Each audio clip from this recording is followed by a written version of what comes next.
walma aw ni clé on be Bamako kono Mali la 15 heures be ambi ala ka clé wula hɛrɛ di aw ni anw ma aw minnu mana kɛ ka an filɛ ka aw to yɔrɔ la yɔrɔ min ka jan Mali kɔnɔna na wagati min mana kɛ ala ko hɛrɛ di aw ni anw ma ni aw minnu bɛ ka an lajɛ ka aw to faso kɔfɛ kungo kun mana kɛ aw sekun ye faso kɔfɛ ala ko kun kɛ hɛrɛ ye aw ni anw ma n'aw bɛ tunga sira kan ala ka aw lakana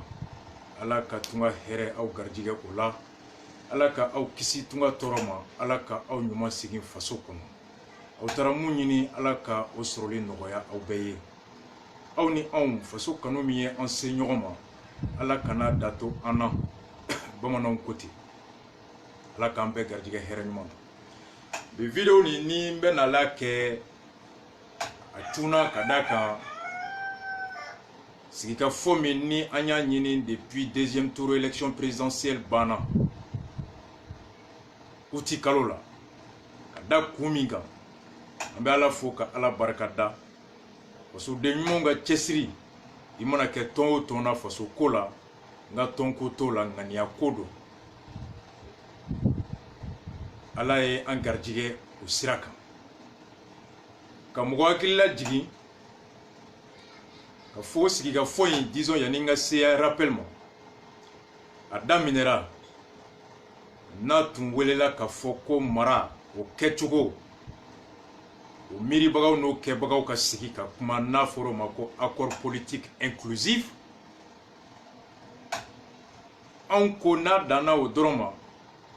anw sen tɛ o la wa an ma da la ni an ka laɲini fɛn bɛɛ bɛna kɛ o kɛnɛ kan an ko ka sigikafɔ wara k'a lase fasoden bɛɛ ma ka sɔrɔ i donkun ma kɛ i ka faso miiri cogo ye i ka faso jɔli o sira cogo ye i dadon cogo faso la parce que politique ye faso miiri sira dɔ ye politique ye faso jɔ sira dɔ ye nga o tɛ faso jɔ sira kelen ye o tɛ faso miiri sira kelen ye miiri cogo wɛrɛ bɛ yen jɔli cogo wɛrɛ bɛ yen mun tɛ politique sira ye ni anw b'o kɔnɔ ni société civile bɛ o la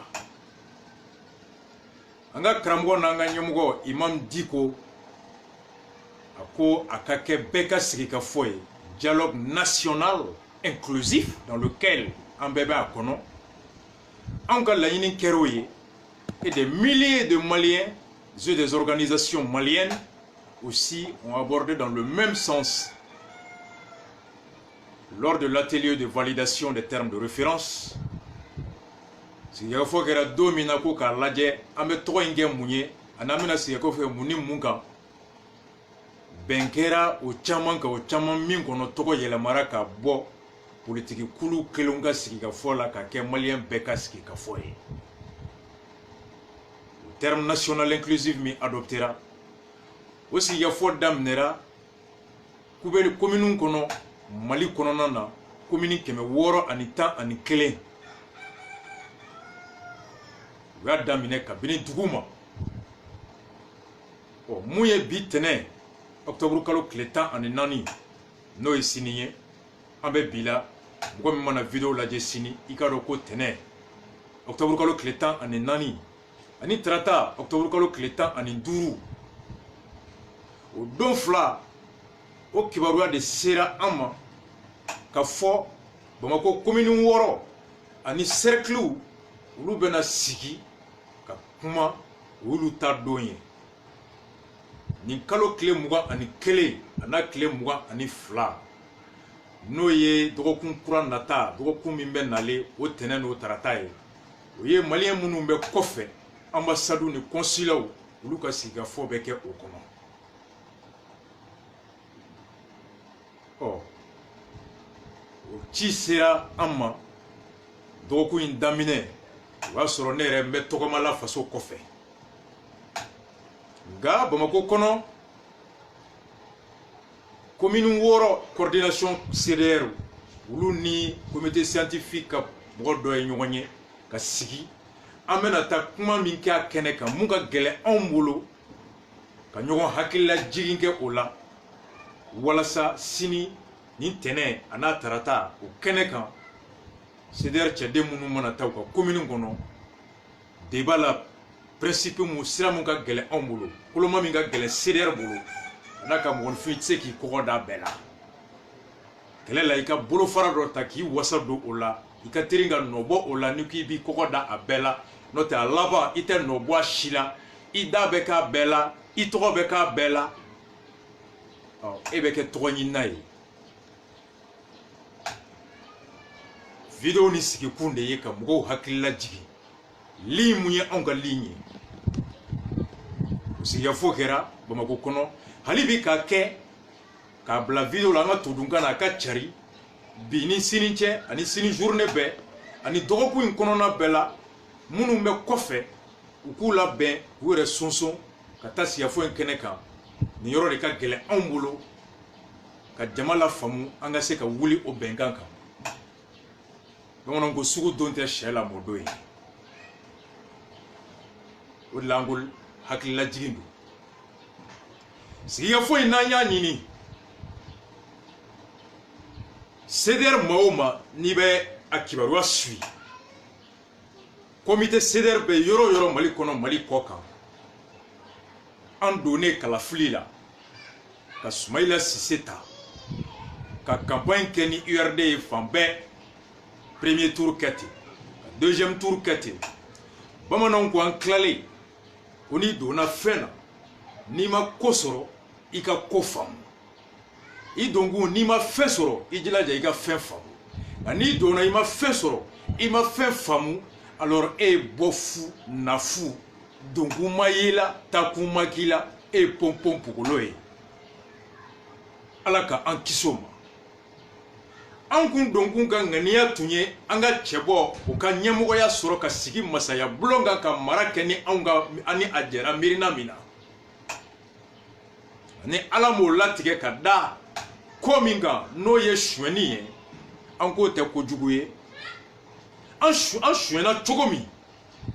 an jɛra an ka victoire la cogo min o cogo n'an ma o ɲini k'o dɔn ka tila ka taa sen don kalata wɛrɛ la ka sɔrɔ o fiɲɛ an m'o ɲini k'o dɔn k'o dilan ni kɛlɛ ni suɲɛni wɛrɛ dara anw kan fɔlɔ ye ala nɔ ye filanan o ye yɛrɛ nɔ ye. Il nous incombait par devoir de tirer les enseignements pour s'enrichir dans les futurs, dans les échanges prochains. Au logique de kɔnɔna la an nana ye ka fɔ Mali élection fo ka yɛlɛma don jamana in kɔnɔ. Yɛlɛma bɛ don cogo di démocratie kɔnɔ cogoya fila. Ni taabolo min bɛ o man di ye i b'a fɛ o sariya ka yɛlɛma i b'a fɛ o taabolo ka yɛlɛma a kɛra sariya sunba ye o a kɛra sariya misɛnninw ye o nɔ ka ye mara taabolo kan fanga tilacogo kan a cɛbɔli kan hakɛw o dilanni kan ɲangati o kan hɛrɛ sɔrɔko ɲuman kan cogoya fila. N'i bɛ ngwara dabagaw fɛ opposition ni wasaden b'i bolo hali ni wasaden t'i bolo i b'i magɛrɛ ngwara dabaga kulu tɔn dɔ la parti d'opposition dɔ la o la faamu i ka hakilina la kura min b'i bolo ka a fɔ ye o ko a laɲini o ladon bulonba kɔnɔ baro ka kɛ o kan ka ko bɛ kɛ sɔn ka kɛ ka yɛlɛma kɛ ka tɛn o ye. Soit si tu as des députés, je propose une loi. Ou si tu n'as pas de député à l'Assemblée, tu t'approches d'un parti qui est représenté à l'Assemblée nationale, le convaincre de porter tes idées en projet de loi en vue d'un débat et de son adoption à l'Assemblée nationale. À ce titre, il sait qu'il y a un siradoye. Ni be fanga la sorondobagaw fait majorité. Ni ba fait yelema ka do sariya dɔ la kana ni imirina ta sariya kura ye i bɛ se ka ŋaniya labɛn à sa constitution conseil des ministres la projet de loi ka taa assemblée la nga ni e opposition ye i ka député man ca i b'a fɛ ka yɛlɛma min kɛ majorité ni olu ma sɔn o ma kalafili de bɛ bulonba kɔnɔ ni mɔgɔ min ka ca olu tɛgɛ wulita cayara ni aw ta ye ni aw ta u ma sɔn a ma aw ta tɛ tɛmɛ tɛmɛlen bɛ kɛ ni kɔrɔlen wa sariya ko e yɛrɛ jɛra n'a ye par principe tu te plies à la volonté de la majorité n'i t'a fɛ k'o risque ta ka taa assemblée la an ko opposition député bɛɛ man ca n'i b'a fɛ ka jama fanba la nati a ka sɔn i ta ma n'i taara tɛgɛ wuli la chance t'i bolo a ka tɛmɛ i bɛ se k'o kɛ cogo di alors i bɛ na n'a ye kɛnɛ kan kɛnɛ min b'a to a bɛ se k'i kali hɔrɔnw ɲɛna ni o lawaleli bɛ wajibiya a yɛrɛ ma o de kama n'i bɛ laɲini kɛ i bɛ siraw lajɛ sira min ka teri k'i ka laɲini sabati i b'o sira ta n'o o sira o kɔlɔlɔ ka bon i b'a lajɛ sira min ka teri i b'o ta mun ka bon i b'o to yen. Le vote à l'Assemblée par suite d'un projet de loi n'avait pas beaucoup de chances de passer parce que l'opposition est minoritaire à l'Assemblée. Et la majorité, par fidélité ou par des trucs, voilà, ou c'est coupant, le fait qu'il y avait beaucoup d'opposition, la majorité a tendance très généralement à rejeter tout ce qui vient de l'opposition. Agneau de faire ça, quoi de Chessrique, ka kɛlɛ kɛ bube yi kwa bɛ législatif an k'a tɛ kɛ i bɛ ka ko concertation an k'a tɛ ko fo dialogue an ka sigi n'an wulila mun kan bɛɛ ɲɛna bɛɛ bɛ jagoya o da kana to i la hɔrɔnya ni fadoya kɛnɛ faso faden kɛnɛ kan. Voici la voie du dialogue qu'on a opté. C'est pourquoi le 11 septembre CDR bɔlen k'a ka déclaration ba kɛ an ma fɔ n ko mɔgɔ ma kɛ anw ɲɛ dɛ i bɛ ka investira le 4 septembre. Le 11 an y'an ka déclaration kɛ ka point 5 k'a kɔnɔ ka bɛɛ fo ka Soumaïla fo ka fɔ i bɛ ka sigira on prend acte plainte min donna kama on s'associe wa anw seginna société civile kɔnɔ an ni force vive bɛɛ bɛ baara kɛ an tɛ taa élection législative la tant que fichier bɛɛ ta tant que gouvernement de b'a organiser. Donc an wulila o laɲini bɛ se ka sabati cogo di o ye k'u bali u kana législative kɛ ni sariya kɔrɔ ani taabolo min ye. An ye fiɲɛ min ye faso mara cogo ni ka tɛmɛ kalafili kɔnɔ an bɛ se k'o yɛlɛmali sɔrɔ cogo di ka sɔrɔ an ma taa assemblée kɔnɔ n'u y'an bati ye n'an ko an ma sɔn o kɔrɔ k'an tɛ démocrate ye. Donc ala nana kɛ dialogue bɛn kɛr'u kan o de bɛ kɛ Bamako commune 6 kɔnɔ ni tɛnɛ ani tarata le 21 le 22 ambassades ni consulaires kɔnɔ. Mun de ka gɛlɛn CDR ma CDR ka kungelenna ye mun ye a comité ni sympathisants ni militants minnu bɛ taa ni sigikafɔw kɛnɛw kan hakili jigi don fɛn fɛn bɛ CDR kɔlɔsi CDR hakilina maa o maa y'a faamu a bɛ fɛn fɛn na ka tɔgɔma fɛn fɛn bɛɛ ganiya jɛlen don CDR ko la nin tɛna kɛ olu bɔko fɔlɔ o kalama ka da kan tɔn min ka bon i bolo fɛn min n'i b'a la o fɛn o faamuyali o kɔlɔsili o taabolo i tɛ ɲinɛ o kɔ wa i jan bɛ o la kuma bɛɛ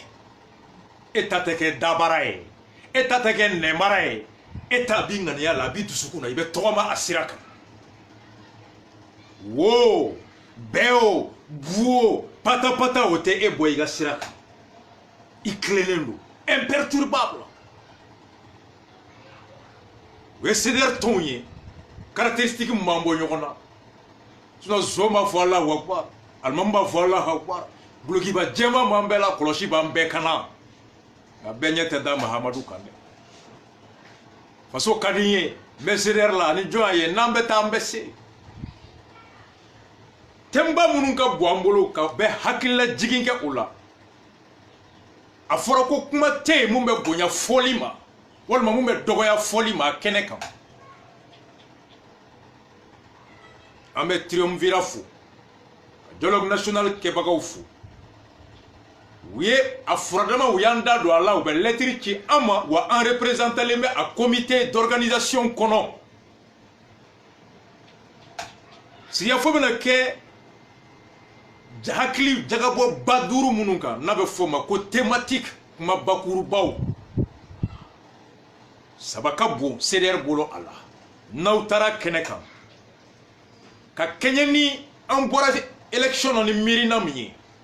depuis le 11 septembre an ye déclaration min kɛ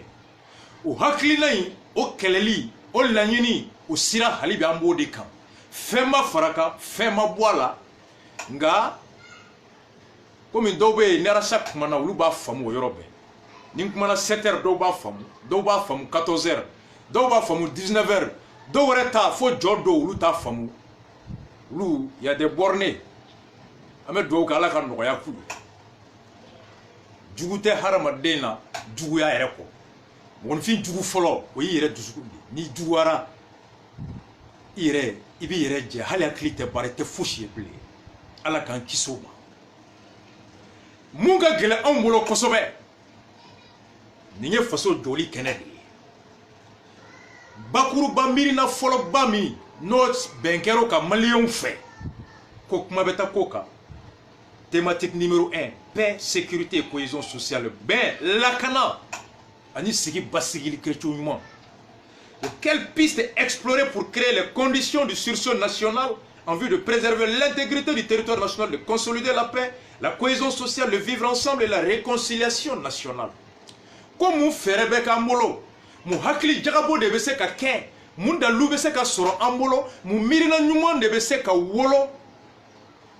nous menani dusuku mimbe ke bela ka kenyeni faso, a dugukolo o lakanali,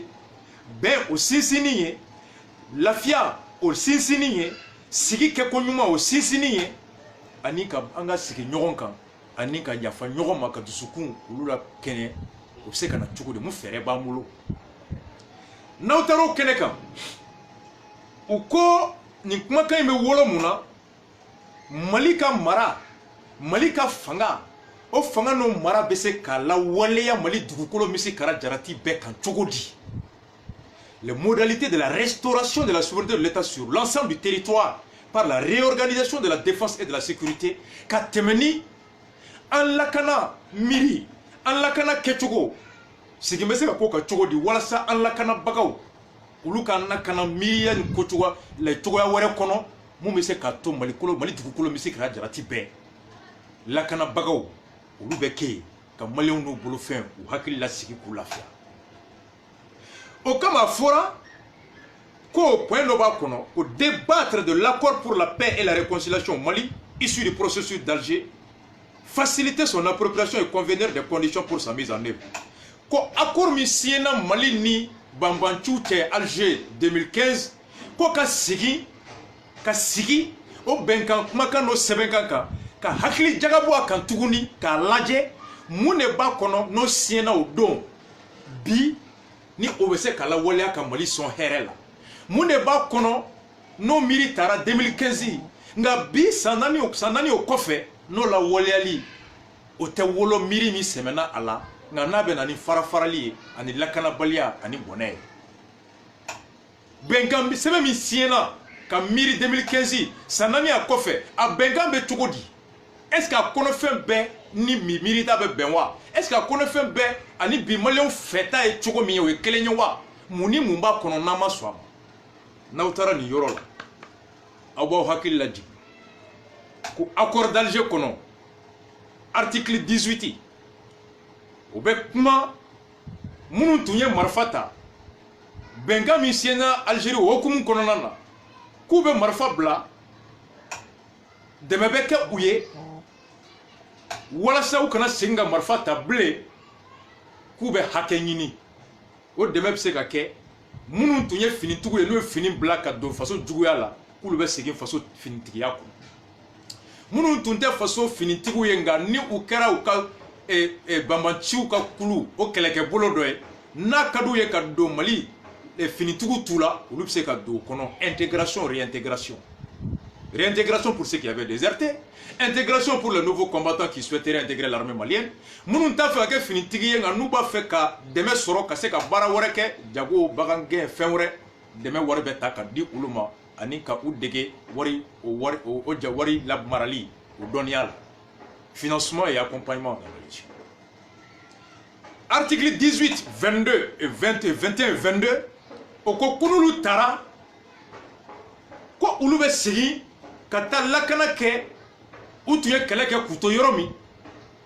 u bɛ bɔ dugu min na u bɛ taa yɔrɔ la débat minkera be dɔgɔkun saba bɔ Afrika bulu kan sema ka kuma lase la plateforme ka kuma lase la ani Shogel Kokala Maïga ani comité de suivi des accords o élément dɔ fana tun bɛ yen Robert Dissafe siɲɛ saba Shogel bɛ sema ni plateforme ɲininka sema mɔgɔ ɲininka disons ko bɛnkɛ senni kɔfɛ k'u tilara ka mun de fara kan décembre ou juin ko ni maliyɛnw to kalama k'u k'o fɔ naaninan de la plateforme ɲɛmɔgɔ ko mun farala Alger bɛnkan kan ko tɔgɔ kɛra ko les relevés de conclusion ko Mali gouvernement ni rebelles bɛnna la ka signer ko ni armée a maracogo miirila kura ye ka dilan kura ye reconstituer ko policiers gendarmes douaniers armée olu fɛn fɛn bɛ taa ka daminɛ Gao Kidal Tombouctou Menaka fan o fan ko o kɛmɛ o 51 o bɛ kɛ mɔgɔw ye policiers ye douaniers ye gendarmes ye minnu ni olu bɔyɔrɔ ye sera composé majoritairement des forces de défense originaires, enfin des militaires, policiers, gendarmes originaires des régions du Nord. Tiens, do ma foi, c'est ma tchako la konga ma foi, qu'avec Touaregouye, avec Tamashegouye, on y est gaota ka Tombouctou ta Kidalta, moi keme, Mununkacha, Dialobe, Bamanabe, Guindobe, Maïgaobe, ko iboro ka ke ye doro jamukota kuno ango alni obe mugo aklisigi doni nga mamunu tunye marfata ko ka kla ka ulula singa faso fini ndula ka to uyoro lai ka faso ka nafrota ko do marfala ko duma wa ube kla ka do armée fambe dugumala fo a sanfɛ la miri be ka yoro mi lakana fere be tigarom commandement nugo mu te sosola mo ala kan kisi ni ulu u kelen ka yɔrɔ dɔn marifafɛnw b'u bolo wa olu de fana ka kumakan bɛ bato turupu fɛ n'u taara don min na k'u bɛ ban ka bɔ bɛnkan kɔnɔ o don b'a sɔrɔ an ka wari donna marifa min na o b'u tɛgɛ kɔnɔ o don b'a sɔrɔ u bɛ yɔrɔ min na olu de b'a yɔrɔ dɔn ka tɛmɛ bɛɛ kan u bɛ an ka gundow dɔn an bɛɛ bɛ ɲɔgɔn kan olu de ɲɛmɔgɔ ye mɔgɔ tɛ se ka ko dogo ɲɛmɔgɔ la o don n'u k'u bɛ bin an kan alors i ni mɔgɔ min bɛ si i teri n'a ko a b'i fɛ don min na a ɲɔgɔn tɛ b'i jugu la Bob Marley côté your worst friend could be your worst enemy an ko ka fɛɛrɛ tigɛ hali n'a ma sɛbɛn accord kɔnɔ o rebelle bɛ segin ko lakanabaga minnu bɛ ten ko ye maa minnu bɛ bɔ yen nka miiri ka kɛ k'a lajɛ n'a fɔra ko bɛɛ de bɛ ti i bɔyɔrɔ la ka na région minnu bɛ yen n'olu ka mɔgɔw man ca armée kɔnɔ dun jɔn b'olu la ka na anw bɛ bɔ Kayi anw généralement jago de ka di anw ye Kayi ani sɛnɛ ani tungala taga ani mɔni ba bɛ yɔrɔ minnu na jago tungala taga sɛnɛ ani mɔli o de ka di anw ye kosɛbɛ Kayi mara la ni o y'a sɔrɔ a émission kelen kɔnɔ Shogel ko ten Musa tile la ko Sikaso ka de tun ka ca armée kɔnɔ kosɛbɛ Sikaso sɔrɔsiw bɛɛ lakana kɛ fan bɛɛ administration ka fanga dɔw ye n'i taara baara la maa min y'i ta i nafa b'a ye yɔrɔ min na don min na a b'i bila ka taa yen nka n'o o fanga bɔra i tabaga bolo ka ban o kɔrɔ ko e tabaga ta tɛ e ye bilen e de ta i yɛrɛ ye l'État qui te recrute, l'administration qui te recrute, tu utilises en fonction de ses besoins. Mais quand on enlève à l'administration le pouvoir de pouvoir utiliser ses employés selon ses besoins, alors, nous torturons plus tout. Jamana de bita, ale de bisara, nga sagote ble abibla bara mina. Mbita bara lambara. Ngani yoro mi e jaye de ta baraki ngali be ke jonde jonta jonde be jonsara. La conséquence, c'est dépouiller l'État de cette prérogative de pouvoir servir tous les Maliens sur toute l'étendue du territoire du Malien et en toutes circonstances sans avoir à être limité dans cette prérogative ou à recueillir l'assentiment de quelqu'un. Donc, don manake, ni lakana balia buyana yorola, kasoro o yoro mogo, ulu mancha armée kono, jombe tout lakana ou do. Qu'on attire l'attention des débats, des co-débatteurs, ma ometakana au camp. Absake Jamala, dobeke, ferebe sorobolo, ferebe mbato no farla ninka, ansirane me munyebi, obeseka o siran kumbe sini. Quelqu'un pourrait avoir des solutions de gage, de préservation de cette prérogative substantielle de l'État. Ou même faire comprendre aux signataires des accords que même à la longue, Abseka tout le reste servi Kanye. Donc, Nambeko accord kono, préambule, attachement à l'intégrité du territoire, à la forme républicaine, à l'unicité du pays, alors on ne saurait pas cautionner des dispositions qui peuvent être de nature à ébranler ces principes sacrés, consacrés dans le préambule. Aukana nina ni yoro. Yoro chamambe accord kono, na ni yoro inka bu kosobe omma. Nan sigira ka kuma accord ka fen chamambe.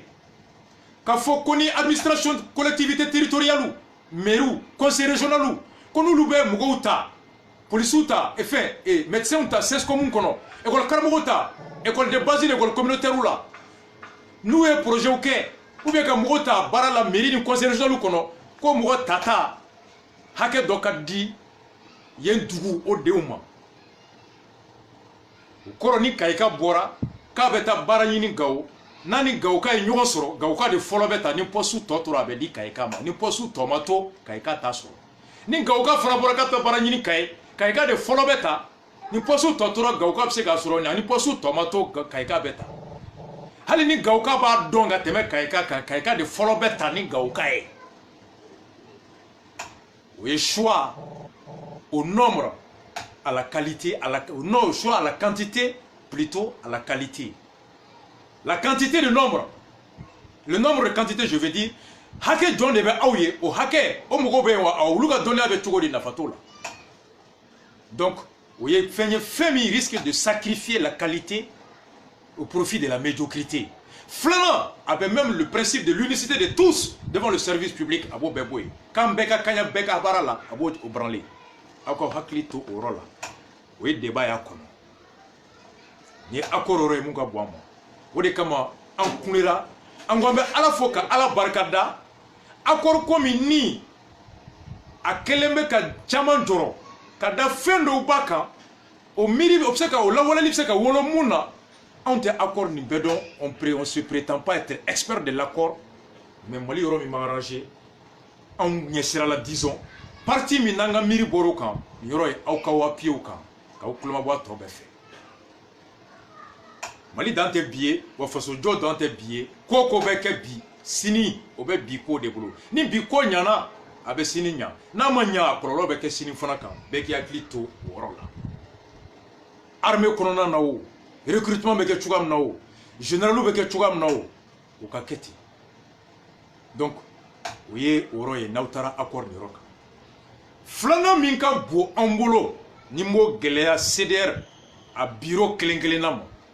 A coordination kelenkelenama sympathisant kelenkelenama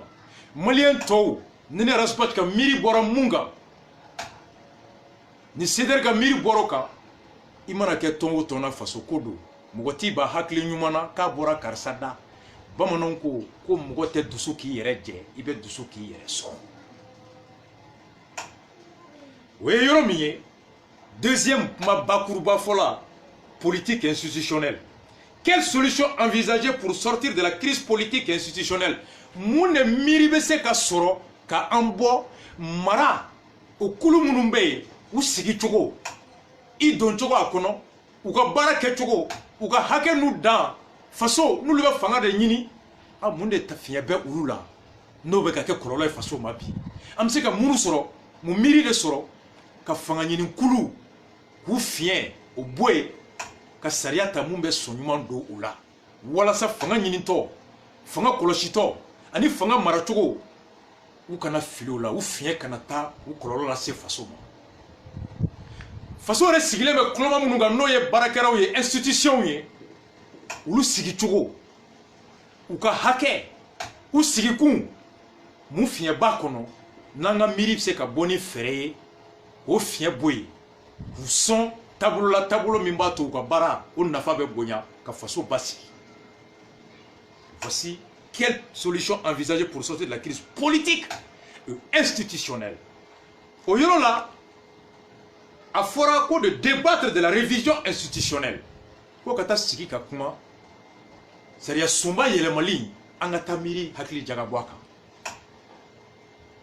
Fila fɔlɔ est-ce que a ka kan ka yɛlɛma wa n'a ka kan ka yɛlɛma mun de bɛ yɛlɛma a kɔnɔ.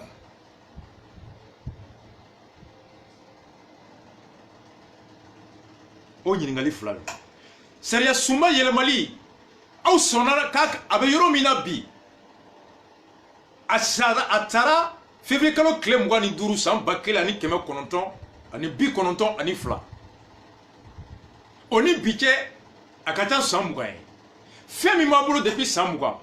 o san 20 kɔnɔ ko caman kɛra élection caman kɛra président caman nana gouvernement caman sigira wari caman bɔra fanga ɲinina ko caman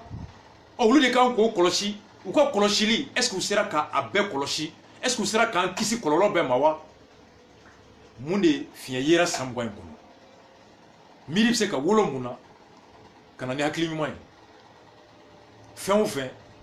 n'i ye dɔɔnin kɛ i kan k'i jɔ k'a lajɛ i sera min kɛ mun ɲana i bɛ dɔ fara o kan mun ma ɲa i k'o bila mun y'a to o ma ɲa i k'o dɔn k'o bila ka ɲɛta kɛ ne y'i ta kɛ tagali ye i t'i kɔfilɛ ala k'i kisi n'o y'a sɔrɔ i ye sira jugu ta i bɛ laban kogo la i bɛ laban jahanama kɔnɔ. Savoir s'arrêter par étapes,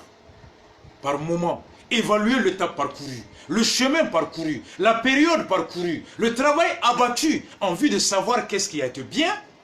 et comment renforcer les mécanismes qui ont permis de produire ces résultats positifs. Qu'est-ce qui n'a pas été bien, par comment j'ai échoué dans tel aspect et qu'est-ce qu'il faut pour ne plus reproduire les mêmes chemins. Cela est un devoir qui s'impose à tout individu doté de raison.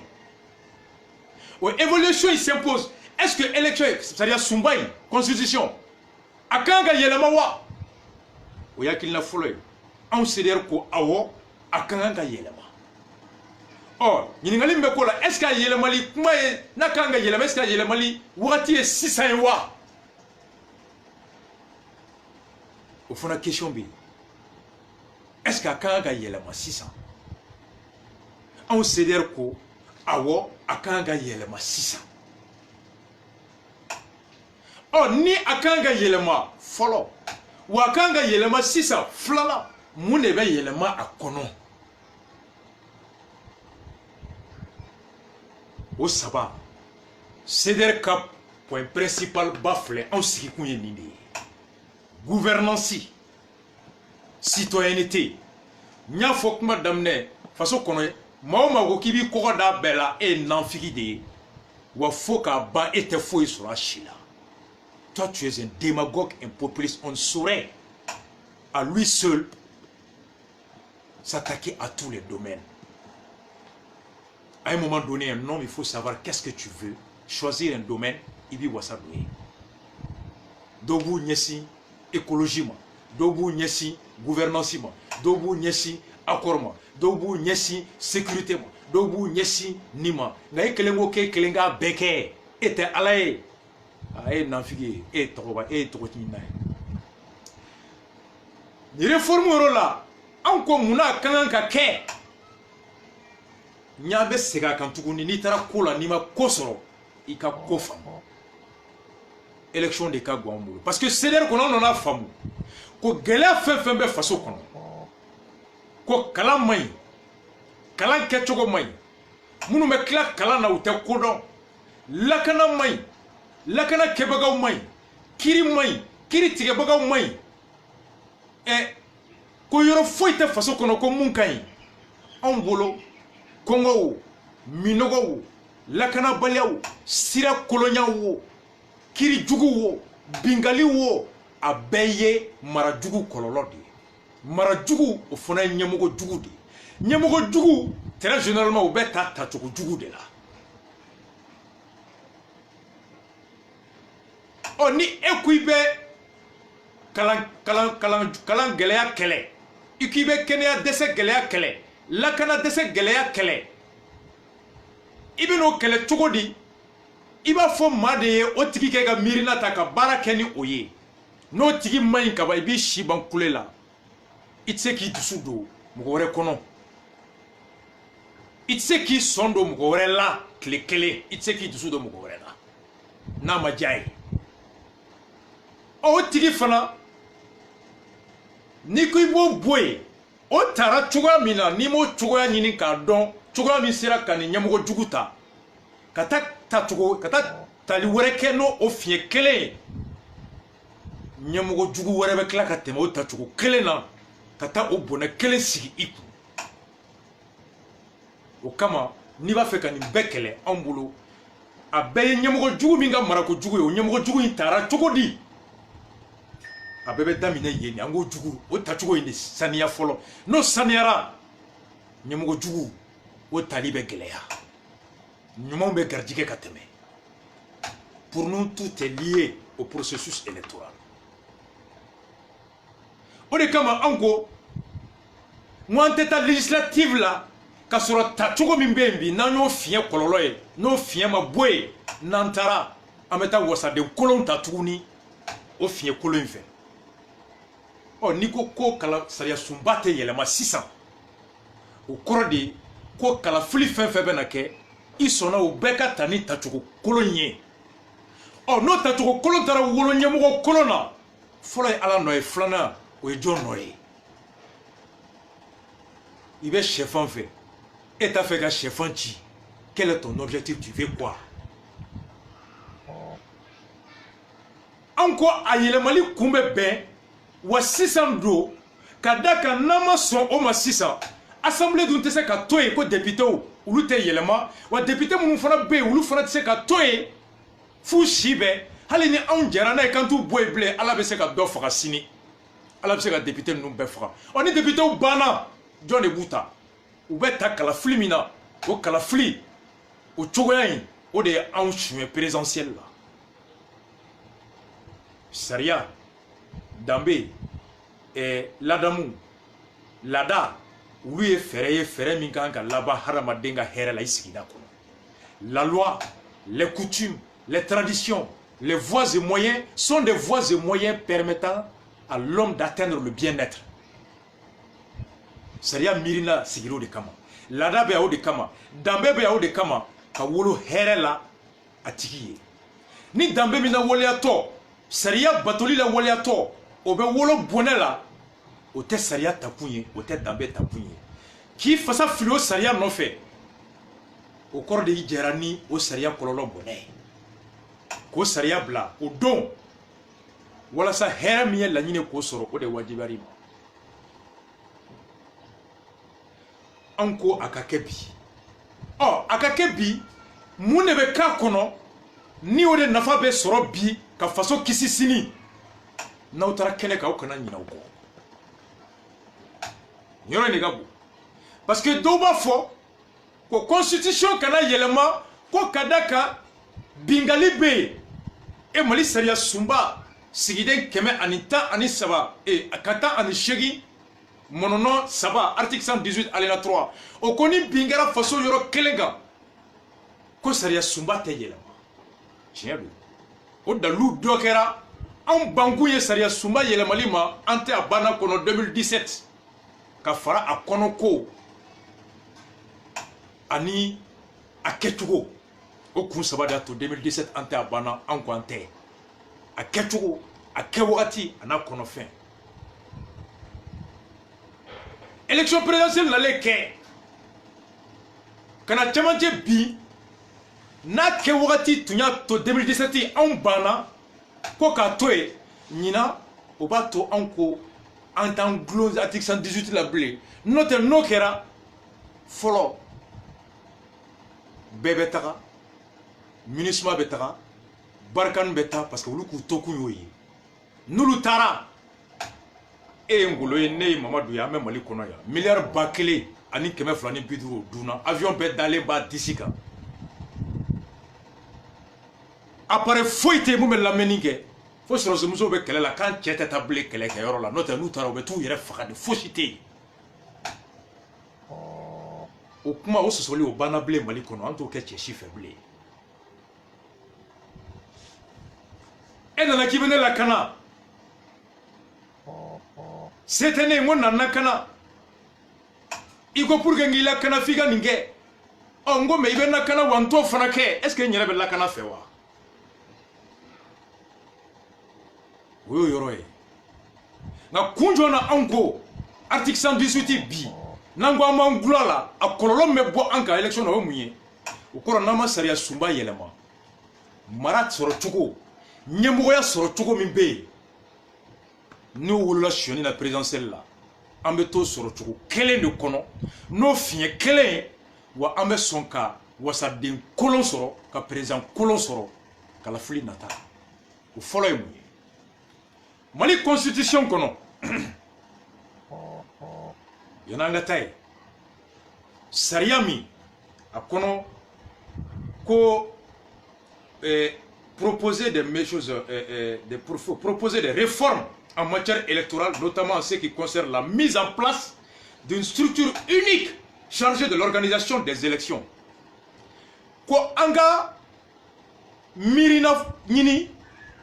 ko da keneka mirina mbese ka wolo yoro kelena yoro kele mi obeke choko mi mu mbese ka ke ka kalafili bela be ka soro kalafili la beni makla yoro sabani nyonche sariya min be bi o ko election glanina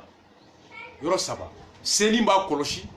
gouvernement be ala be ale de be candidature reçoit ka fichier électoral gouvernement ne ba fo Johnny Jombe ke électeur ye nyina kala tala e Johnny Jombe be ke cheboy gouvernement ne be urne commandé ale de be bulletin de vote commandé gouvernement de ka lasigi dew commune cercle arrondissement kono olu de be élection manake ka bulletin jate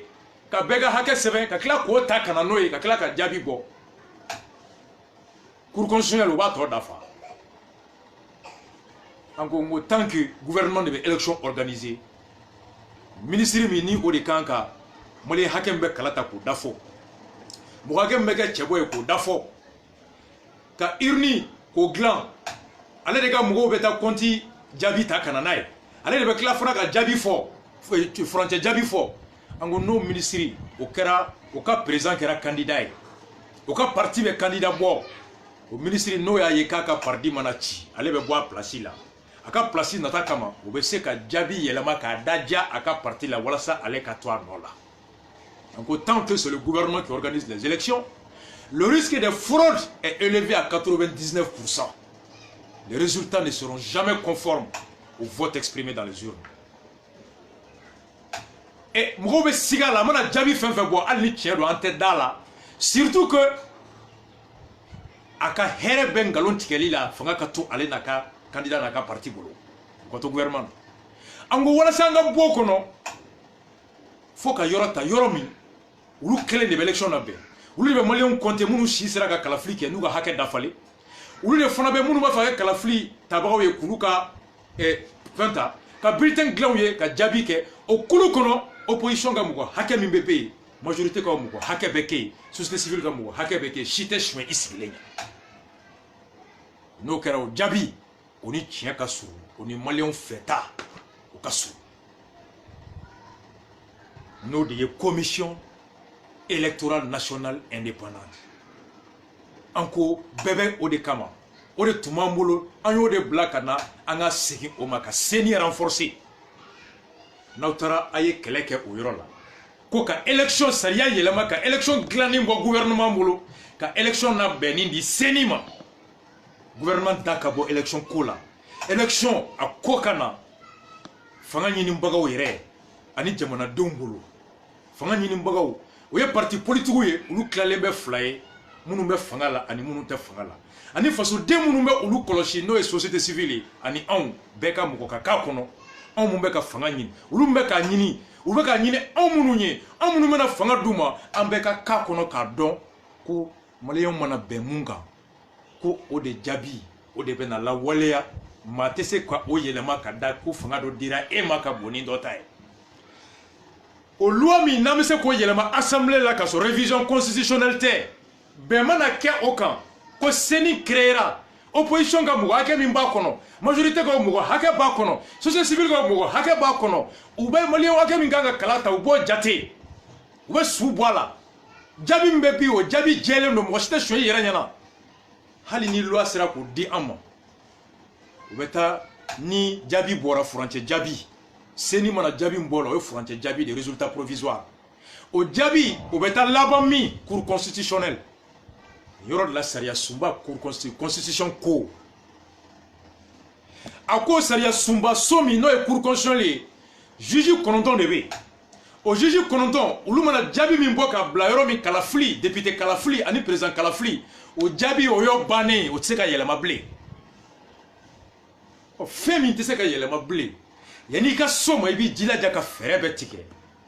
i kan'i bolokɔni kin o kɔfɛ n'o tɛ i ta ye mɔnɛ ye wa mɔnɛ b'i faga ni CENI filila olu kan ka kɛ yɔrɔ ye yɔrɔ min ni olu tɛ se ka fili u bɛ fili dilan ka jɛlenya o de kɛ laban ye ɔ olu mɔgɔ 9 min bɛ yen sariya min b'an bolo bi président de la république kelen de bɛ mɔgɔ 3 ta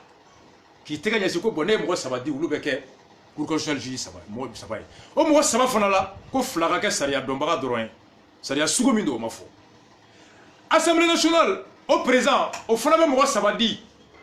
magistrats bɛɛ faralen ɲɔgɔn kan olu ka kulu conseil supérieur de la magistrature o bɛ mɔgɔ 3 di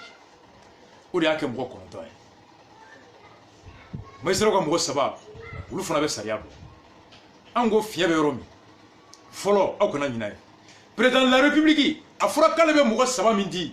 a fɔra dɔrɔn ko 2 ka kɛ minnu bɛ sariya dɔn nka sariya sugu jɔn sariya sugu ka ca dɛ sariya min bɛ tiɲɛ min bɛ cour constitutionnelle la o ye élection ni administration o sariyaw de sariya kɔnɔ furusa sariya bɛ sojɔ fari so dugukolo tiɲɛ tila fari sariya bɛ baara sariya bɛ assurance sariya bɛ minnu bɛ taa kaso la o sariya bɛ administration sariya bɛ donc on dit seulement donc 2 juristes mais de quelle spécialité anw ko ka yɛlɛma don o yɔrɔ la k'a fɔ hali ni président ka hakɛ bɛ to a bolo hali ni assemblée président ka hakɛ bɛ to a bolo ka magistrat ou bien mɔgɔ 3 di olu ka taa kɛ conseiller cour constitutionnelle la o 3 2 ka kɛ sariya dɔnbaga ye sariya min ni o de bɛ cour constitutionnelle bi da don yɔrɔ min na k'o latigɛ olu ka kɛ cour constitutionnelle sariya dɔnbaga ye des juristes spécialistes en droit constitutionnel ou au pire en droit public. Notez, ni être quelqu'un qui est spécialiste en droit de famille, en droit successorial, en droit du travail, en droit du contrat ou en droit pénal. Quand on bla cour constitutionnelle là, attends, avec un mobile, mécanicien peut pas d'eau, vidansi peut être chocomi. Nga iba sur dobe Toyota doni, mais Mercedes et doba doni. N'a fɔra ko ni garage kɔnɔ ko foyi kuma tɛ kɛ ni Toyota tɛ ɔ ni e taara mécanicien ta mun bɛ Mercedes dɔn ka t'o bila yen a bɛ se ka fili dɛ voici o yɔrɔ la an ko donc 2 juristes de spécialité droit constitutionnel ou droit public o b'a to mɔgɔw bɛ kɛ yen olu bɛ a dɔn o ye laɲini fɔlɔ ye n'aw taara cour constitutionnelle yɔrɔ la an k'o kɛ n'o kɛra u bɛ se ka kɛ élection sɔsɔli mana kɛ ka se minnu ma a dɔnbagaw don filanan président de bɛ mɔgɔ 3 di assemblée nationale o président fana ye mɔgɔ 3 di an ko an ka yɛlɛma don hali n'an ma yɛlɛma don président ka mɔgɔ 3 la nka assemblée nationale président o kelen kana mɔgɔ 3 di bilen cour constitutionnelle la nka assemblée bɛɛ de ka jɛ ka mɔgɔ 3 sugandi olu ye mɔgɔ 3 min sugandi fana n'a fɔra k'u bɛɛ u mana kɛ mɔgɔ 10 ye mɔgɔ 7 olu de ka jɛ o mɔgɔ 3 kan n'a bɛ fɔ o ma ko majorité absolue o kɔrɔ ko député hakɛ min bɛ yen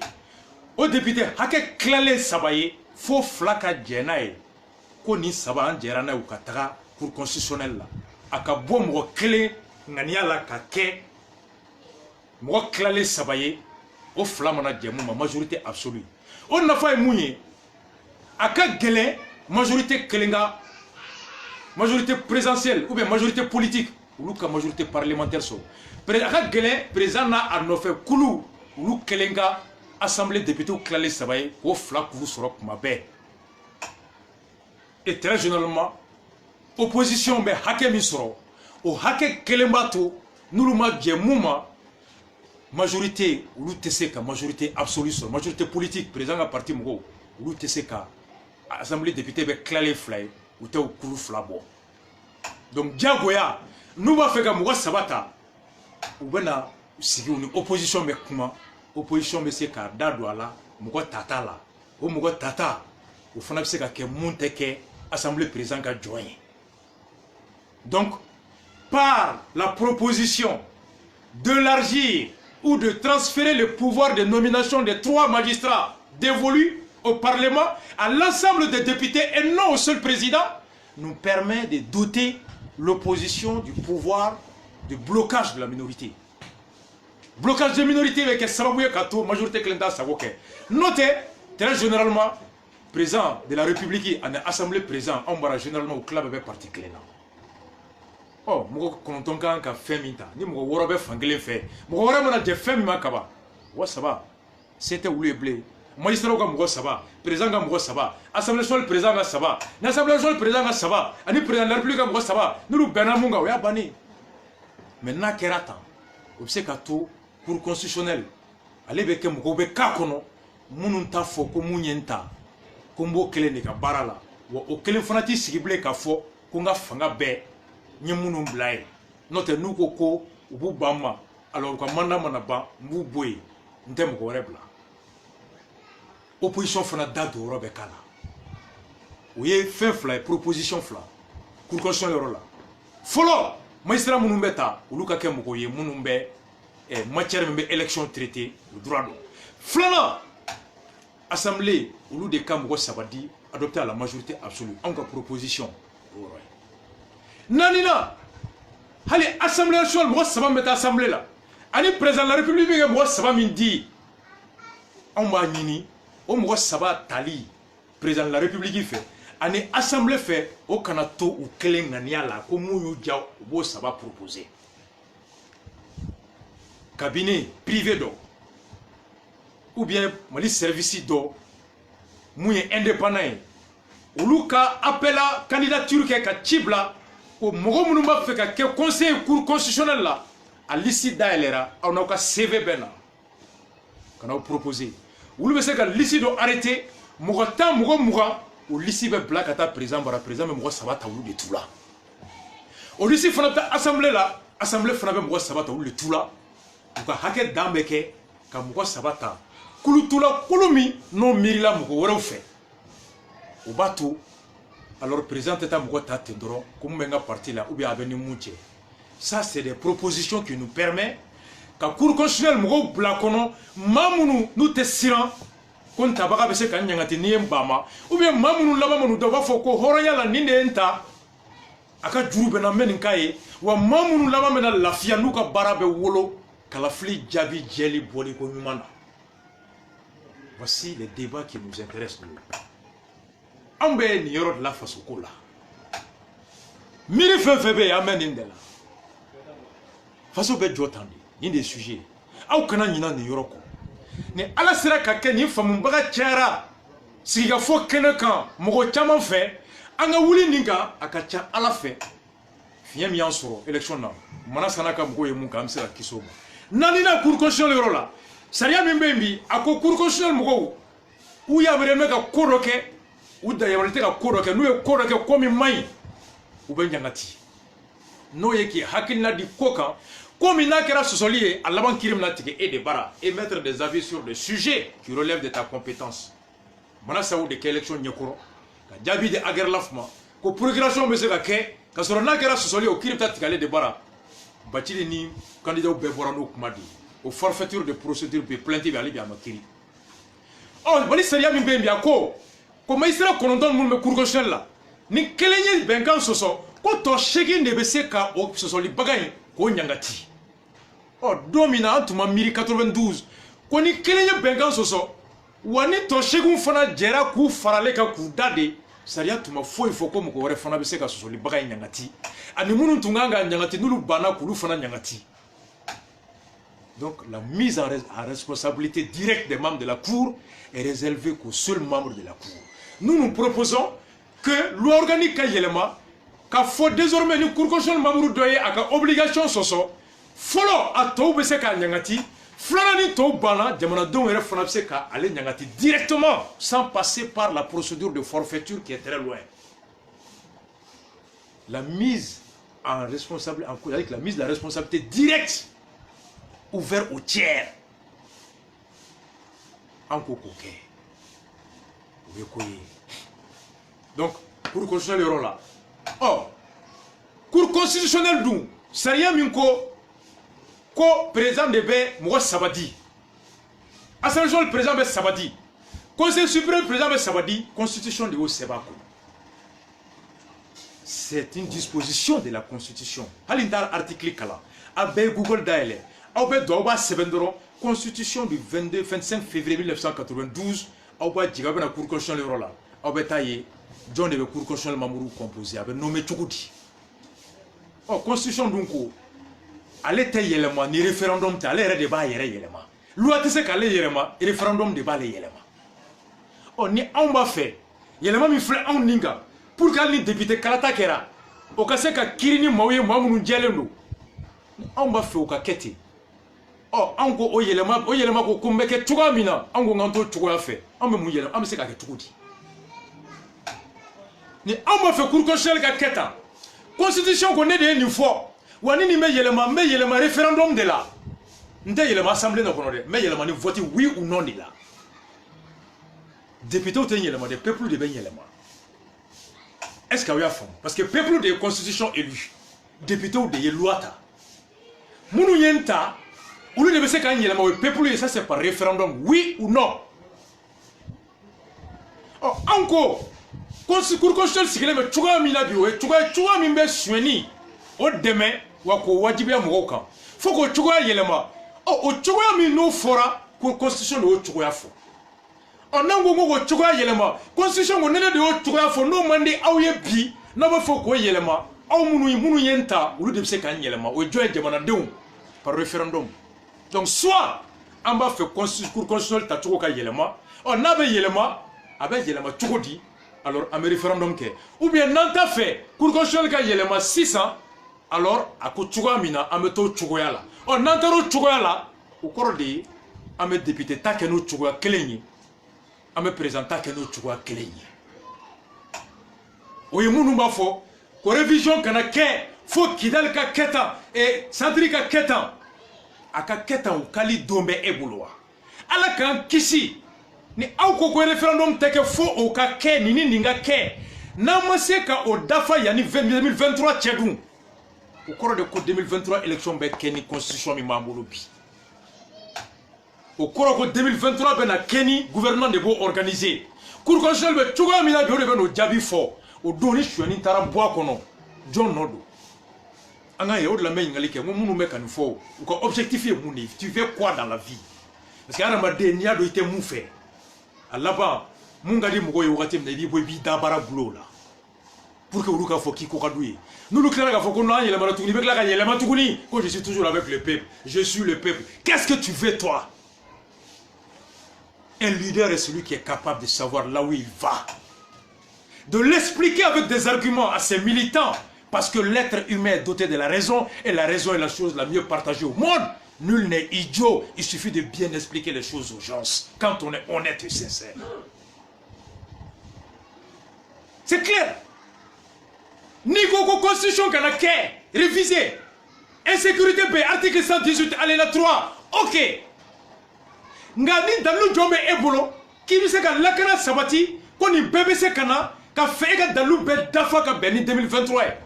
n'o ma kɛ anw CDR ko de an dun bɛna élection kɛ président ka mandat bɛ ban 2023 o mandat mana ban n'o y'a sɔrɔ an ma constitution yɛlɛma ka nin yɔrɔ yɛlɛma alors an bɛna kalafili kura kɛ ni ni fɛrɛ kelen de ye o fɛrɛ kelen de fana ko gouvernement de bɛ élection organiser wa cour constitutionnelle bɛ cogoya min na bi olu de bɛ jaabi di olu mana jaabi min di o jaabi tɛ yɛlɛma o don suɲɛni min kɛra 2018 mana se jaabi min jagoya 2018 n'o suɲɛni kelen taara kɛ 2023 o cour constitutionnelle kelen ka t'o jaabi kelen cogoya kunna 2023 John Nodo folo ala noy flana e John Noy ambetende mais mo mi mesira e ndise ka boka nfo bi suno beni fomba nyani fo ku no te itara sadon mami ta fait ka klenia nyewra ba fo ko kalo on est imperturbable serein on sait là où on va bon on ko itila da dakana to ila horon kana ka ko redi ni be kuma ka kuma ni daluye dalu de be harama den lafiya tiɲɛ kan k'i ɲɛ wɛrɛ faden ɲɛ la k'a lajɛ hɔrɔnya kɛnɛ kan mɛ ɲɛ wagayila ye jɔn ye n y'a fɔ ta dalu filɛ i ta ye mun ye k'i ɲɛ wɛrɛ a la f'a k'a ɲɛ biri a kana se ka kuma a ka bɔ de ka taa sigi a y'i ye zo ye a y'i ye jɛnɛkɛla ye a ye a falen don a ye nin de kɛ i si ba o fɔli la ye tu peux pas me regarder dans les yeux de l'honneur et de la dignité c'est ça le CDR. Adakana tu ila horonya la. Et là tu es à l'aise partout. Flana. Constitution clean gono. Aye Google la ele de. Aw kana nyina ngo na utara ni kene ka cour constitution la anwa la yini fle. Élection nya fo aw ye gouvernement de ba la be. Tant que gouvernement ba la be. Gouvernement ga candidat. O ka gagné au latigelendo. Oumar Bongo côté qu'on ne peut pas organiser une élection et la perdre sauf si on s'appelle Mathieu Kérékou. La doctrine de la guerre la Fabi. Flana faut une élection à Djabi Labani que le président Kalafli, ani député Kalafli Djabi Laban mais cour constitutionnel de Bolo. Laban est mounier. Au constitution Kelim Gono. A Folendo. Koni président Tara. A Sigli Masaya Fanga. Au fauteuil blond kono. Au Chézikan, ka sigi fanga blon kono no ye investiture Cour suprême de be odi lu de be blaka kalkanke lu de be fanga au bere dama au Chézi dama au lawale ali au yamaria dama no investiture le 4 septembre au Cour suprême bimoke au monument au juge là John ne be juge mo John ne be juge ke donne le cour suprême Jijouta. Constitution cour. Au conseil des ministres. Ministre ou be siglé. Ou devez dire que magistrat d'Outa. Ou que juge cour suprême. Les membres de la cour suprême sont nommés par le conseil des ministres. Constitution qu'on a là-bas. Avec la cour suprême, institution. Les 8 institutions. Cour suprême. Et une cour constitutionnelle. Abou l'Yorolade. Ou juge va nommer Tchoukoudi. Au Cour suprême, il me fait sigi. Au juge, le ministre ou be sigile ne be ou nommé. Et le conseil des ministres président adjoint, président de la République. On nous est juge ou nommé Cour suprême là. Au Cour suprême, président, John est bon nommé, président de la République clé ne be. C'est le président de la République qui nomme le président de la Cour suprême par décret. Les membres de la Cour sont nommés par le conseil des ministres et le président de la Cour suprême est nommé par le président de la République. Ministre de l'élection organisée. Djabi, Cour constitutionnelle, Cour suprême, Cour constitutionnelle Bodi, Fanga la Walali, Cour suprême Bodi. Et ministre John des ministres ici, président de la République. Cour constitutionnelle, John des magistrats, Kononton là, Waroni, président de la République, bébé particulier là. Et Fanga la Nini Fana, Cour suprême, John des Fana Bodi, juge Mbe, président de la République, de Kanafana Bodi. Mais on me sait que Kissi aux élections chiani ma Tchokodi. Encore, notre Keneka Obe Moufo. Au Yorola, président de la République, n'a le pouvoir exécutif, fanga mi la walali ke o nyemogoye. Ani saria la walali fanga no pouvoir judiciaire ou luka faraka bonyo on a peu séparation effective réelle de ces deux pouvoirs. Par quoi? Proposition du CDR. Follow. Président de la République qui a blé Cour suprême présent à tout nommé. Cour suprême Jijou, conseil des ministres quand nous le nommons. Mais conseil supérieur de la magistrature, allez des cas magistrats nommés. Cour suprême là. On a présent, vous savez le critère avec le doyen des juges et tout. Mais que la nomination des membres de la Cour suprême revienne au conseil supérieur de la magistrature. Et constitution quelle est le conseil supérieur de la magistrature, quoi présent, quoi de président de la République. ale de bɛ magistrat bɛ nommé san o san k'i mité ka bɔ i place la le procureur nommé a bɛ kɛ procureur de communicateur la ɲina san wɛrɛ a bɛ kɛ juge d'instruction ye yan fɛ san wɛrɛ a bɛ kɛ juge de siège ye yan fɛla la n'i ya i ko ma diya ye ɲina san nata a b'i bɔ i place la o magistrat bɛɛ sirannen bɛ i kana mité Gawo i kana mité Ɲɔnɔ i kana mité Kidal i kana mité San i kana mité mankan bɛ yɔrɔ o yɔrɔ o bɛɛ fana b'i sigi a ni mɔgɔ min bɛ ɲɔgɔn na e ye parti cadreba don parti ka commerçant don téléphone mana ci walima ni mun bɛ jɔyɔrɔ ɲini na o bɛ su bɛ ban parti cadre dɔ bara foli la o muso bara walasa u ka place sɔrɔ ka to wari bɛ sɔrɔ yɔrɔ min ou bien Bamakɔ yan o kama kiiri tɛ se ka jɛya kiiri jɛyali ani élection yɛrɛ jɛyali fana la anw ko président de la république a bɛ se ka to conseil supérieur de la magistrature présidentielle la nga magistrats ka nomination affectation a kɛra cour suprême ta ye o a kɛra magistrat yɛrɛ bɛɛ ka décret min bɛ u mutation kɛ o conseil supérieur de la magistrature u kelen ko projet min bɛ dilan président ka fanga ka bɔ a bolo ale dan ye ka signer dɔrɔn ni conseil supérieur de la magistrature ye arrêté min kɛ président b'a signer dɔrɔn il n'a pas le pouvoir de modifier le projet ou le décret ou la décision de nomination de mutation au début yɔrɔ caman na bi comme en France on va faire caman bɛ ta mun kan les magistrats pendant près de 100 ans u ye kɛlɛ kɛ a laban le président de la République française est le président du conseil supérieur de la magistrature mais il n'a pas le pouvoir de nomination il a juste c'est un titre honorifique il fait que signer monsieur le président du conseil de la cour de cassation qui est le président du conseil des magistrats olu de b'u ka liste kɛ président dan ye ka signer ce qui enlève au président le pouvoir de nommer, le pouvoir de sanctionner. Avec Thomas Sira wɛrɛ ni ɲɔgɔn cɛ la mɔgɔ si tɛ siran président ɲɛ bilen ko n'i ye nin kɛ k'a bɛ n bɔ n place la mɔgɔ si tɛ a kɛ président ye bilen ko n'i ye nin kɛ k'a bɛ n sara ni nin jɔyɔrɔ ye bɛɛ laban bɛ gulo conseil supérieur de la magistrature n'u yɛrɛ cɛ ye n'i ye baara kɛ ka ɲɛ notation min bɛ ban san kɔnɔ o notation de b'a to i bɛ avancer ou bien i bɛ sanctionner. N'i y'a kɛ ka ɲɛ note ɲuman bɛ d'i ma n'i m'a kɛ ka ɲɛ i yɛrɛ aw yɛrɛ dama de bɛ ɲɔgɔn dɔn note kolon mana d'i ma i bɛ sanctionner o la donc tous les magistrats vont être animés de travailler parce qu'ils seront sûrs qu'ils seront bien notés et non sanctionnés par un homme politique. Voici notre proposition à ce niveau. Bateau, élection bɛ jɛya kalafili tɛ to bilen gouvernement bolo kalafili jaabi tɛ to bilen président ka juge kelen bolo bilen wa hali ni élection suɲɛna ni cour constitutionnelle ni magistrat cour suprême ni magistrat intégré bɛ yen u bɛ se k'u ban ka présidence donc an bolo nin bɛ se ka élection kɛ a y'aw yɛrɛ jɔ nin yɔrɔ la fɛn naani na o tɛ fɛnba ye n bɛ nin yɔrɔ fɔ yan parce que en principe jumadon bɛ Gabon jumadon an bɛ Gabon sibiri su an bɛ meeting na Port-Gentil samedi nata lundi an bɛ meeting na Libreville le 21 et mardi le 22 ni ala ni kira sɔnna an bɛ segin Bamakɔ donc Port-Gentil n bɛ don a tɔ kɔnɔ ye diaspora ta k'o expliquer kosɛbɛ nka mercredi do grand dossier kan n bɛ don diaspora ta kɔnɔ k'o expliquer kosɛbɛ nka komi cercle ani commune olu de ta bɛ daminɛ Bamakɔ ani Mali kɔnɔ ni tɛnɛ octobre tile 14 ani ni tarata octobre tile 15 laban min bɛ yen n'o ye gouvernance ye thématique comment améliorer la gouvernance pour assurer un avenir dans la stabilité, la solidarité et la cohésion. Comment se ka ni mun miiri ye ani mun fɛɛrɛ kura ye mun bɛ se ka mara kɛcogo a la saniya ka kɛ ni hɔrɔnya ye ka suɲɛni ani bingali ani ŋaniya juguya bɔ a kɔnɔ. Poser un diagnostic rigoureux de l'impact de la corruption et de l'enrichissement illicite dans tous les secteurs de l'État sur la situation économique, financière et tout. Proposer des mesures de rénovation de l'État à travers l'amélioration de la qualité de l'administration publique,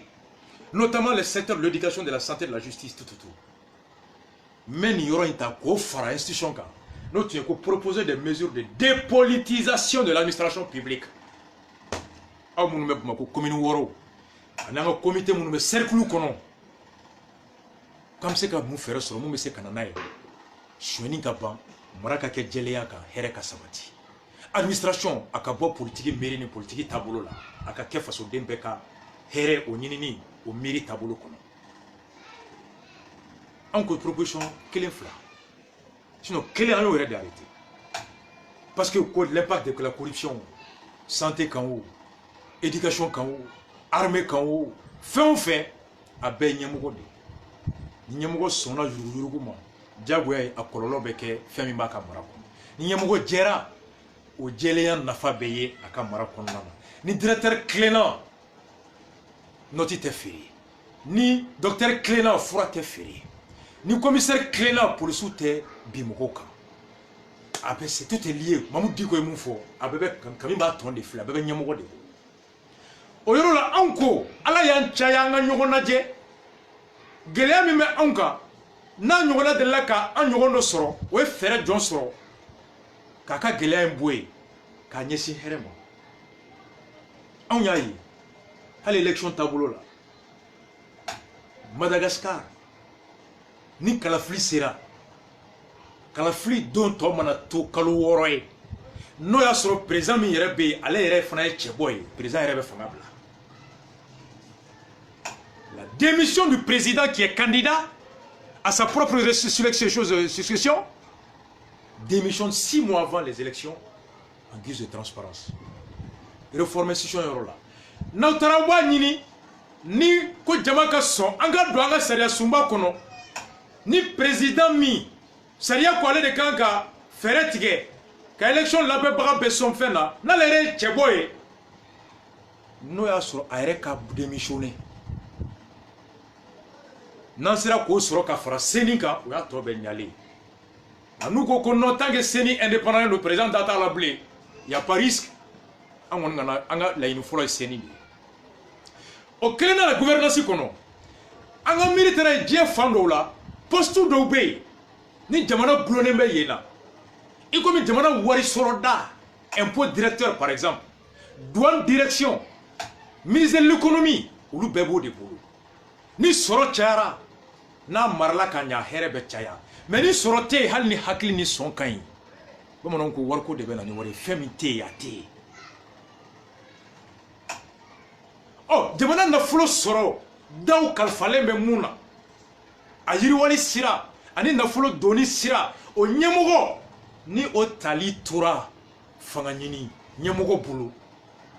o bɛ maa bila ye maa min bɛ se ka nafolo fanga o dɔ yɛlɛma k'o di ale ma k'a ka fanga o sɔnsɔn ani fanga la kurayali o ɲinini k'o bila o da fɛ donc le président par le pouvoir du chef de l'administration an ka sariya bɛ cogoya min na ale de bɛ ministre nommé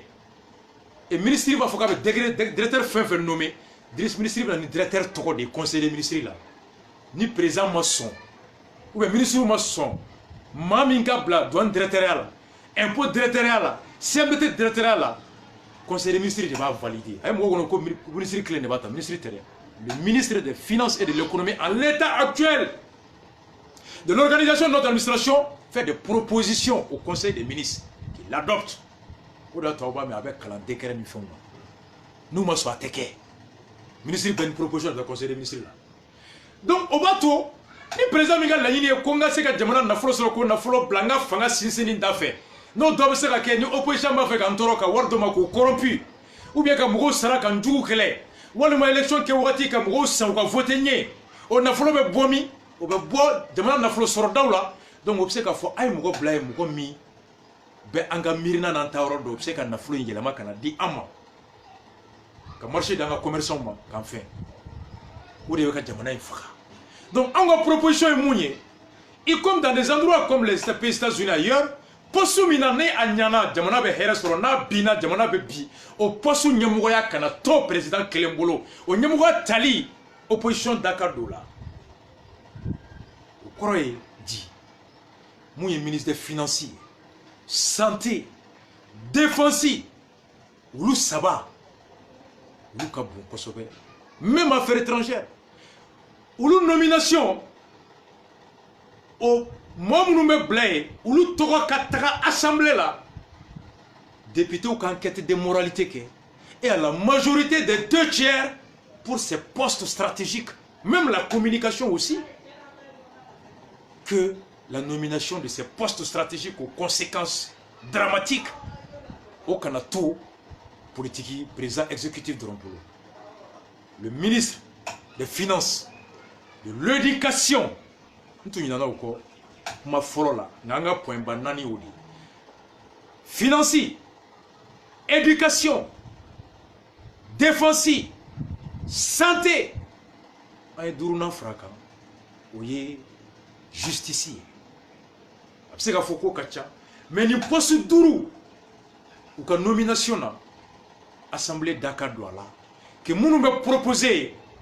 assemblée ka réflexion kuka. Quand que démoralité que ka soro ka gouvernement yamaria karsa taya kana nita. Il va faire que munta ayi yamaria ikata. Ou bien il va faire que munta on mi yamaria ikata. Na borola gouvernement tobé. Président c'est la prérogative garder ou appliquer. C'est vraiment sérieux be romina bi. Ango jamana dembe rebe jaga présente au suffrage universel direct. Parce que les États-Unis présentent directement. C'est les grands électeurs qui élisent le président. Le président est élu au suffrage indirect aux États-Unis. Mais les conséquences du suffrage universel direct de l'élection est que nous avons président Kanga Toué à Kaka Maraketi. Nous avons fait le bois de Kamango, Sariate, mais notre assemblée là, l'assemblée représente l'ensemble du peuple malien. Balmao, nous avons des cas pour Ambolo Kosovo. Mais c'est la fin naninga au kana fait encore thématique follow ay thématique basse ba mina thématique follow no paix sécurité défense accord d'Alger c'est que mel attaquer kata kuma o kan ayaw hakli jigi o kono ko ni munun tara ko lu seginga ta wolo yoro nu moro ni we kele dam na yoro mina hali no yasoro mo foko o berebeli. L'armée reconstituée sera composée en majorité des militaires originaires des régions du Nord. On sait que Nia la Jayorola, il va faut côté jouer parce que ni moi qui ta tombe tuni kauni qui dal bef farale nyonka. O kemo kemela. Bishegi lui Luka chani tamashegi ni toarebu mununga cha rébellion kono. Rébellion fana bête tamashegi shawaru ba kono. Il va falloir là pour le fait majoritaire n'est pas composé des ethnies majoritaires de rébellion. Dans les rébellions, il va savoir qu'il y a pas risque en matière. Mais n'empêche, on n'est pas dupe. Les partis signataires, Kota Mounoumboulou Bolo, à la Kankisi, Jamana Ward d'État de Marfala Katouma, Noya Soro, ou Katakoubeta Bandondo, ou Domba Soro, Fembo Boulou Bandon, nous pouvons s'y absacquer. Nous solutions c'est qu'à Soro, en Boulou Maï. Au Flala, région Mounoumbe, nous nous Kamogo Mancha, armée Konondoum. Et ni la canabalia tara yorola do et jombu la canaille. Voici les risques à long terme. Administration, le recrutement qui est reconnu, Mali Constitution qu'on a, avec la constitution décentralisation là, la libre administration prévoit pour les collectivités, les autorités locales, le recrutement, le pouvoir de recruter dans les secteurs de services, de santé, de l'éducation, tout ça. Depuis 92, Meroube Mogo recruté. Dugulamogo rebe kol karamogo to busra kalola et dugulamogo be ses comme to busra mairie be ses comme sara au pouvoir be ambolo décentralisation mo di amon na kota tala le mali saria la bi ama fo ko ni communicatif mairie ko be kol karamogo minta nini dugo ka be kol karamogo minta ou be ses comme minta oh kunu kanga mo sabata ko flaka buka dugu kono ote oh accord ba fait ko quota de do pour les personnes originaires du secteur ce qui est de nature à fausser ou à briser, à violer le principe de l'égalité, un peuple, un but, une fois. Au profit de la médiocrité, du régionalisme, du sentiment de communautarisme, au profit du sentiment régionalisme, qui ne doit pas en être le cas. Ou des anté-au-fait. On ne veut pas de quotas. On reconnaît le pouvoir de recrutement des autorités locales. Nous, on est partisans de la décentralisation parce que l'État central, c'est zéro. L'État central a failli. L'État central a montré ses limites au Mali. L'histoire est là pour en attester. Les limites de l'État central de Modibo, les limites de l'État central de Moussa Traoré. C'est pourquoi on a opté pour la décentralisation. Il reste à parfaire, mais à long terme, c'est un idéal positif. Donc, Flana, réforme politique institutionnelle. Il faut élection Séninga Djeya. Séninga Djeya Kuro. Séninga Bo Kolochili la Kakella Beningala Eradi. Que Séni quitte le rôle de contrôle des élections pour devenir la structure qui organise les élections. Opposition comme Mouagem Beka Kono, majorité comme Mouagem Beka Kono, société civile comme Mouagem Beka Kono, Mouachite Chme Isigle Nyanablé. Cour constitutionnelle magistrat. Ou nous nommons là. président n'a bɛ saba di o saba la fila min mana kɛ sariya dɔnbaga ye olu ka kɛ sariya dɔn sariya min fana bɛ élection kiiri tigɛli sariya u ka k'o dɔnbaga ye u kana taa furusa sariya dɔnbaga ta ka to bila élection kiiri tigɛ sariya yɔrɔ la u tɛ ɲɔgɔn ye sira la a t'a dɔn filanan président bɛ mɔgɔ saba min ta a yɛrɛ ka n'i sigi a ka salon kɔnɔ dɔrɔn ko ne de ko bon nin ye nin tɔgɔ di aw ma nga jamana baarakɛyɔrɔ wɛrɛ de ka ci bila maliyɛnw ma minnu b'a fɛ ka kɛ magistrat ye cour constitutionnelle la u kana n'u ka CV u mana mɔgɔ hakɛ min ta u b'o liste ci président ma o mɔgɔ hakɛ de kɔnɔ président b'a ni dɔgɔnin saba ta o mɔgɔ hakɛ kɔnɔ assemblée nationale président o kelen kana kɛ mɔgɔ ye bilen mun fana bɛ mɔgɔ saba sugandi ko saba la fila fana kɛ magistrat dɔrɔn ye nga députéw bɛɛ faralen ɲɔgɔn kan olu mana tila saba ye u fila olu de mana jɛ ka mɔgɔ saba min ta o mɔgɔ saba fana kɔnɔ fila ka kɛ sariya dɔnbaga ye sariya min bɛ kalafili sariya o latigɛ o b'a to opposition o da dɔyɔrɔ bɛ kɛ mɔgɔ tali la ka taa cour constitutionnelle la mɔgɔ min bɛ kɛ cour constitutionnelle la députéw tɔgɔ la o tigi bɛ kɛ maa ye maa min taara majorité ni opposition jɛra ka maa min ta parce que n'i ko ko ka députéw tila saba ye u fila mana jɛ mun ma très généralement mali kɔnɔ alors a ka gɛlɛn président kelen a n'a ka parti olu ka kɛ tila sigiyɔrɔma saba fila ye très généralement u mago bɛ kɛ opposition dɔ la o opposition fana bɛɛ mana fara ɲɔgɔn kan u bɛ hakɛ min sɔrɔ o b'a to alors tilali kɛlen saba ye fila majorité t'o bɔ donc ils auront besoin de l'opposition et l'opposition aura ce pouvoir de blocage minoritaire sabanan alors pour suprême u ka yɛlɛma président ni conseil des ministres ka bɔ nomination na mais conseil supérieur de ka olu nommé président bɛ se ka to conseil supérieur de magistrature o ɲɛmɔgɔya la nka conseil supérieur de la magistrature olu yɛrɛ de k'u ka projet kɛ président da ye ka signer qu'on lui enlève le pouvoir et là on aura ka fanga fila ninnu fara ka bɔ ɲɔgɔn na kalafili bɛ jɛya administration o ka dépolitiser ka suyɛnni dabila anw bolo i komi Ghana bɛ cogo min Île Maurice bɛ cogoya min na n'olu de jɛlen bɛ bi transparence ni gouvernance la olu ka ɲɛmɔgɔw bɛ cogo di Ghana impôt directeur douane directeur yɔrɔ dɔw olu tatɔ la hali a bɛ se ka kɛ président bɛ se ka hali ministre yɛrɛ ta hakili jagabɔ la dɔ bɛ se ka fɔ non an ka président to a ka ministre des finances ta an ka to a ka nin ta nka mun ye douane directeur ye les directeurs des services centraux alors cabinet privé de recrutement dɔ de bɛ kɛ mɔgɔ min b'a fɛ ka kɛ hôpital du point G directeur ye hôpital du Mali directeur ye mɔgɔ min b'a fɛ ka kɛ douane directeur ye CMDT directeur ye ainsi de suite énergie directeur ye chemin de fer directeur ye alors appel de bɛ kɛ bɛɛ b'i ka dossier bila ka na jury dɔ bɛ ta composé de professeurs et de grands chevronnés de l'administration critères donnés don bɛɛ b'a dɔn à l'avance u mana mɔgɔ minnu sugandi olu de tɔgɔ bɛ kala ka taa di ministre ma o ministre énergie ministre bɛ taa ni o ye conseil de ministre la conseil de ministre bɛ dɔw ta olu t'u la k'o nommer directeur la ministre transport bɛ taa ni dɔw ye o tɔgɔ la o b'o ta k'o kɛ chemin de fer directeur ye ministre de agriculture bɛ taa ni dɔw ye o tɔgɔ la o bɛ ta ka kɛ CMDT directeur ye ministre de finance bɛ taa ni o liste de conseil de ministre la conseil de ministre bɛ dɔw ta o tɔgɔ la k'o kɛ douane voilà impôt directeur ye o de bɛ kɛ Ghana ni Benin na ye les directeurs de services centraux cabinet d'autres cabinets de recrutement privé olu de b'o ta et tatamli tun nana ni nin ye tatamli nalen arrêté dɔ ta jamana baarakɛyɔrɔbaw o directeur désormais i tɛ nommé tɛ bilen jamana bɛ appel de kɛ bɛɛ ma mɔgɔ ni dossier bɛ na n'i recrutera i hakili la sigilen don san dɔ de bɛ i b'o kɛ 3 ans 2 ans 4 ans o bɛ déterminer i talen don i hakili la sigilen don ko mɔgɔ min ye nin ta a tigi tɛ se ka wuli n'o tɛ n'e taara ten dɔrɔn conseil de ministre la mais mɔgɔ min ye nommé bi sinikɛnɛ a bɛ se ka conseil de ministre bɛ sigi chaque mercredi o bɛ se k'i wuli mercredi nata mais n'i taara ka ban depuis a daminɛ critère dɔnnen don i mana ta i bɛ wagati hakɛ min kɛ o dɔnnen don n'o banna concours bɛ dayɛlɛ tuguni mais i hakili latigɛlen don ne min y'e ta ne yɛrɛ tɛ se k'e bɔ yen ni wagati ma dafa fo n'i ye faute grave kɛ e yɛrɛ min fana taara e hakili latigɛlen don ko ne b'a fɛ k'e bila ko la ko min man ɲi n'i b'a fɛ ni tɔgɔ ɲuman ka bɔ ou bien mandat filanan ka d'i ma i b'i ban ne bolo parce que i b'a dɔn se tɛ n ye k'i bɔ yen o de kɛra le directeur professeur So ala k'an kisi Samba So tɛ n ye cɛ le professeur Cissé point G directeur professeur Cissé professeur Cissé ale tun ye point G directeur ye ale de vérificateur wele ka taa enquête kɛ point G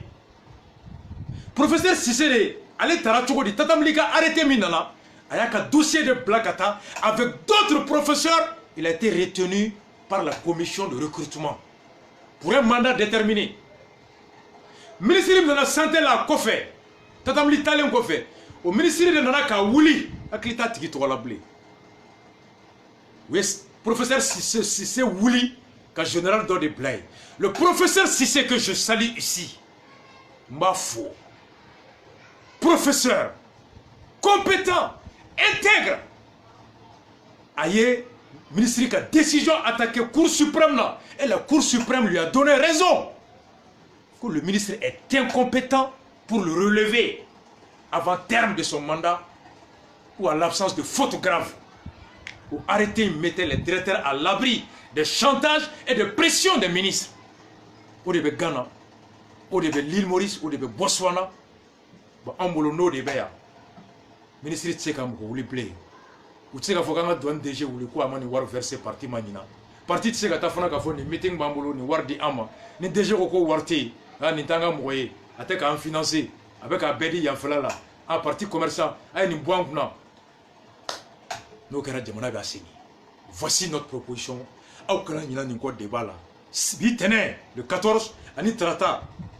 le 21 et le 22 au consulat ani ambassadeur tay mercredi grand dossier kani ala sonama mbedo kono ko explication de pour que comité munu be ko fait Côte d'Ivoire Gabon partout encore là ben. Maintenant, dialogue, le 21, le 29, on reste au Gabon. Le 20, je crois, le 19, le soir, samedi, 18, on est à Libreville. Jumado, Libreville, on est à Libreville. Le samedi, on est en meeting à Port-Gentil. Et le 21, lundi, on est à Libreville, meeting là. Et voilà. Mais ça valait le coup de l'expliquer. Et donc, Mounoumbe, Alakake, Here Ambulo. Et puis voilà. Et ça va beaucoup mieux. Alhamdoulilah. Alaka Ambe. Mercredi do. Grand dossier kono. Là, on est là. Rastafari. Choqué pour éduquer. One love à vous tous. Rastafari.